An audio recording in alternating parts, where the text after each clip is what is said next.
The gun came out of nowhere.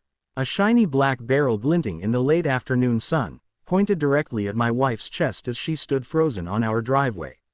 The so-called HOA police officer's hand shook slightly, but his face was full of arrogant confidence, like he thought he was the sheriff of some dusty old town. What he didn't know, what he couldn't have possibly imagined, was that the woman he had just threatened wasn't some fragile homeowner he could bully. She was Delta Force, still deployed, still active, still dangerous in ways he would never comprehend. It all started a few weeks earlier when our HOA began cracking down on the smallest things. Trash cans left out for more than a few hours. A flower bed that wasn't, in community style. My truck parked 2 inches over a painted line. Harassment disguised as rules. We had tried to ignore it at first, but when the warnings turned into threats, it became impossible. My wife, Emily, had just come home after a grueling 6-month deployment overseas. All she wanted was quiet, peace, time with her family, but instead, the HOA president seemed determined to pick a fight. That day, I wasn't home. I was working late when Emily called me, her voice low but calm. She said, "Honey, I'm fine, but we've got a situation." By the time I pulled into the neighborhood 20 minutes later, my heart was in my throat. The sight in front of me made my blood boil. Our driveway blocked by 2 SUVs with HOA security painted on the side in bold letters. 3 men stood around my wife, one of them with his hand on a gun, shouting at her about violating community safety standards.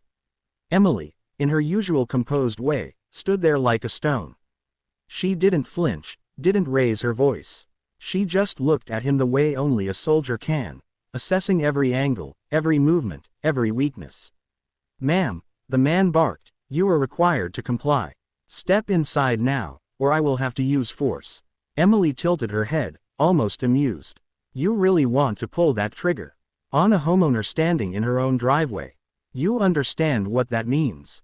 The man sneered, not realizing the deadly calm he was standing in front of. He didn't know that in a single motion, Emily could disarm him, subdue the other 2, and have them all face down on the pavement before they could blink. But Emily wasn't reckless. She wasn't just a soldier, she was a leader. And leaders know that true strength isn't in showing power, but in controlling it. I stepped out of my car just as one of the neighbors, a retired Marine named Paul, walked up with his phone recording. "Hey," Paul shouted, "this is private property. You're not cops, you don't have jurisdiction here." That's when things shifted. The man with the gun looked nervous now. His hand trembled. He realized too late that his performance had an audience, and the confidence drained from his face. But Emily, she stepped closer, so close that the barrel of the gun was practically touching her vest. And then, in a voice that could cut through steel, she said, "Put it down." Something in her tone hit him like a sledgehammer. Maybe it was the way her eyes never blinked. Maybe it was the subtle authority in her voice, the kind you only learn when lives depend on your command. Whatever it was, his arm lowered. The gun slipped back into the holster. "You don't know who you're dealing with," Emily added softly.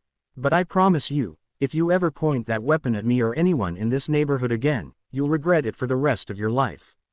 The men muttered something about just following HOA orders, and backed off, retreating to their SUVs under the watchful stares of our neighbors, who had now gathered to see the chaos unfold.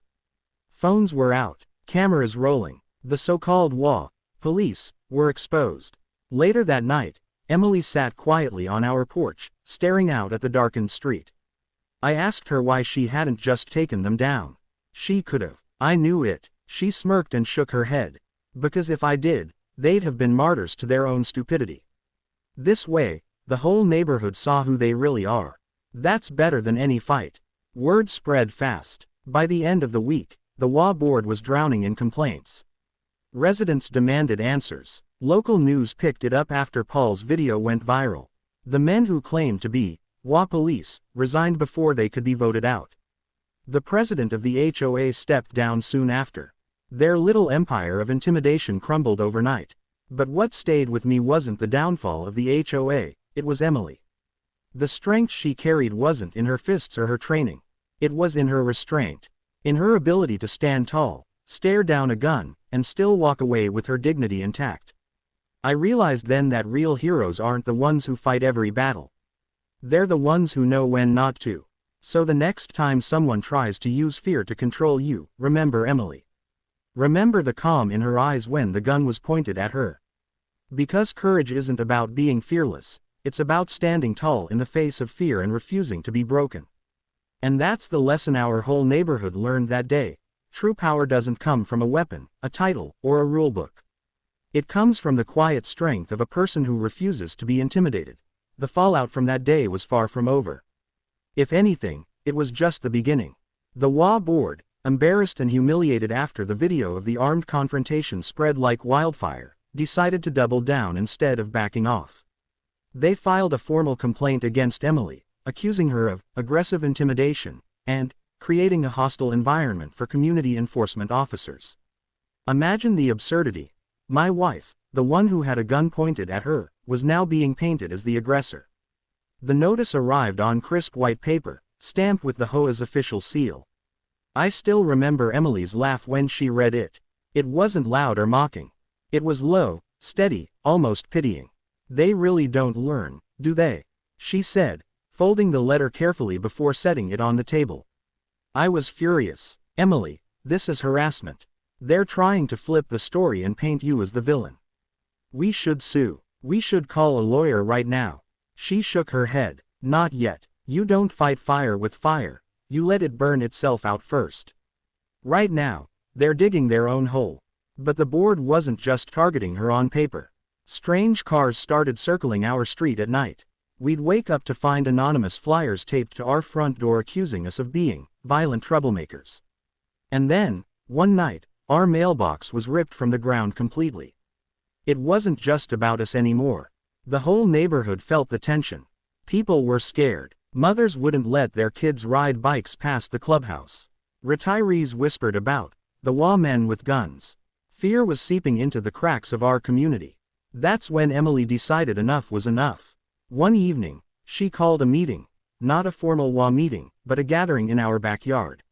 Word spread fast. By the time the sun dipped below the horizon, almost 50 neighbors were sitting in lawn chairs, murmuring, waiting.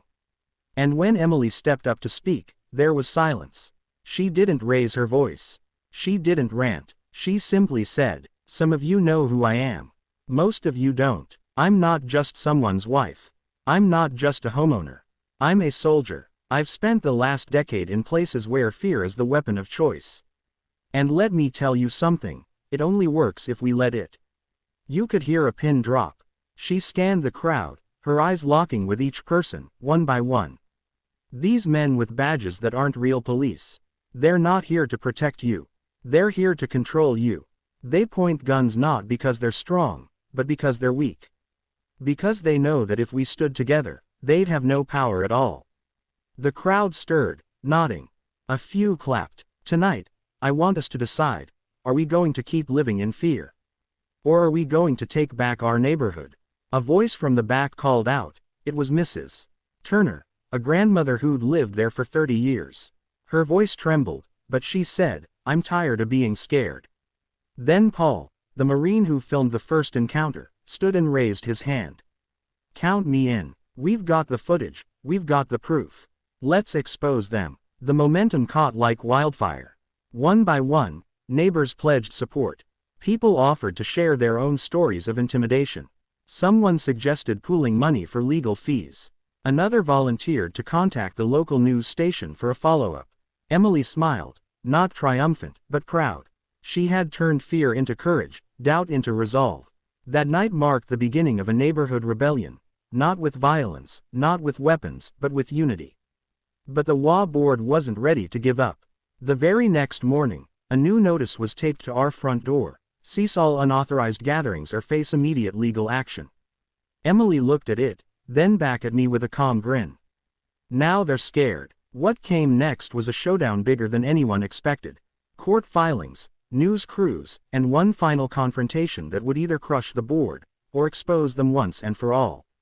The morning of the court hearing, our street looked like a circus. News vans lined the curbs, neighbors gathered in clusters, and the so-called HOA police strutted around in their fake uniforms, still pretending they held power. But the tide had shifted. People weren't afraid anymore. They were angry. Inside the courthouse, the HOA's attorney tried to paint Emily as a threat to community order, using phrases like militarized intimidation and endangerment. Every word made my blood boil. But Emily sat there calm, shoulders back, her expression unreadable. Then our attorney stood. He didn't need theatrics. He simply pressed play on Paul's video. The footage filled the courtroom, Emily standing still, unarmed, while a trembling hand pointed a gun at her chest. Gasps echoed across the room. The judge leaned forward, frowning deeply. "Let me be very clear," the judge said after the clip ended. "These men had no legal authority, no right to carry firearms under the guise of an HOA. What I see here is vigilantism, plain and simple." The HOA's case crumbled instantly. Their board president tried to object, but the judge shut him down cold. By the end of the hearing, the ruling was clear. The HOA's armed security force was illegal, their authority stripped, and the board was to be investigated for misuse of community funds. The room erupted in whispers, but it wasn't over yet. Because as we walked out of the courthouse, the very same man who had pulled the gun on Emily months before was waiting by his SUV. His face red, jaw clenched, eyes wild with anger. "You think you've won," he spat, stepping toward her. "You humiliated me. You ruined everything. You don't know who you're messing with." For a split second, I stepped in front of Emily, ready to protect her. But she placed a steady hand on my shoulder and moved past me. She walked right up to him, close enough that he had to tilt his head back slightly just to meet her eyes. "You're right," Emily said softly. "I don't know you, but I know men like you. I've seen them in war zones, men who hide behind weapons, men who mistake fear for respect. And do you know where they all end up?" He sneered, but his eyes flickered, uncertain. "Where?" "Alone," she answered. "Because eventually, everyone sees through the act." The man's bravado cracked. His lip trembled. He muttered something under his breath, then stormed off, shoving through reporters on his way to the car. Cameras followed him, not Emily. That was the last time he ever showed his face in our neighborhood. Back home, the change was immediate. The WA collapsed under pressure, replaced with a new volunteer council of actual neighbors, people who wanted to build, not control. Kids were back on their bikes. Porch lights glowed again. Fear evaporated. And one evening, sitting on the porch swing, I asked Emily how she stayed so composed through it all. She smiled faintly, gazing at the quiet street. "Because I know the difference between a real war and a fake one. And this," she gestured to the neighborhood. "This was never a war. It was just bullies with badges. You don't waste your strength on bullies, you stand tall, and eventually, they fall." Her words carried farther than just our home. They became the heartbeat of the community. And for me, they became a reminder of what real courage looks like. Not pulling the trigger, not raising a fist, but refusing to bow to fear. In the weeks that followed, life slowly settled back into something resembling normal. Kids filled the cul-de-sacs again, neighbors gathered on porches, and for the first time in years, people actually smiled at community meetings instead of dreading them. But what none of us expected was how far Emily's story would spread. Paul's video, the one that captured the gun being pulled on her, had gone viral. At first, it was just a local news segment. Then national outlets picked it up. Before long, headlines appeared everywhere. WA security pulls gun on homeowner's wife, didn't realize she's dealt a force. Reporters camped outside our neighborhood. Veterans groups began sending letters, some handwritten, thanking Emily for her composure and restraint. One retired general even wrote, "Your calm under pressure reminded me of what real leadership looks like. America needs more of that." At first, Emily brushed it off. She didn't like attention. She wasn't looking to be a hero. But then, an email came in that changed everything. It was from a young woman, a fellow soldier who had just returned from deployment and was struggling to adjust to civilian life. Her words were raw, desperate. "I saw your story. I saw the way you stood tall, even when they pointed a gun at you. It reminded me that I can still be strong here at home, too. Thank you." Emily read it in silence, then set the laptop down. Her eyes shimmered with something I rarely saw, tears. "That's why it mattered," she whispered. From that point on, Emily agreed to speak. not to the cameras chasing sensationalism, but to communities, to veterans, to ordinary people dealing with intimidation or fear in their own lives. She stood on stages, in auditoriums, in small town halls, and repeated the same lesson she'd given in our backyard. Fear only works if you let it. Bullies only win if you bow your head. Stand tall, stand together, and you'll see how quickly their power disappears. Our neighborhood became a kind of symbol. Other communities across the country started questioning their HOAs, demanding transparency, ending the nonsense of unqualified security patrols. Even lawmakers began citing Emily's case as an example of why unchecked authority could spiral out of control. But for Emily, the victory was quieter. She finally got what she wanted all along: peace, evenings on the porch swing, laughing with neighbors who had become friends, and the knowledge that, in the face of fear, she hadn't just protected herself, she had given courage to others. One night, as the crickets sang and the stars lit the sky, I asked her, "Do you ever wish you'd just taken that guy down? Shown him who he was really dealing with?" She chuckled softly, shaking her head. "No, because the world doesn't need more fights. It needs more strength without violence.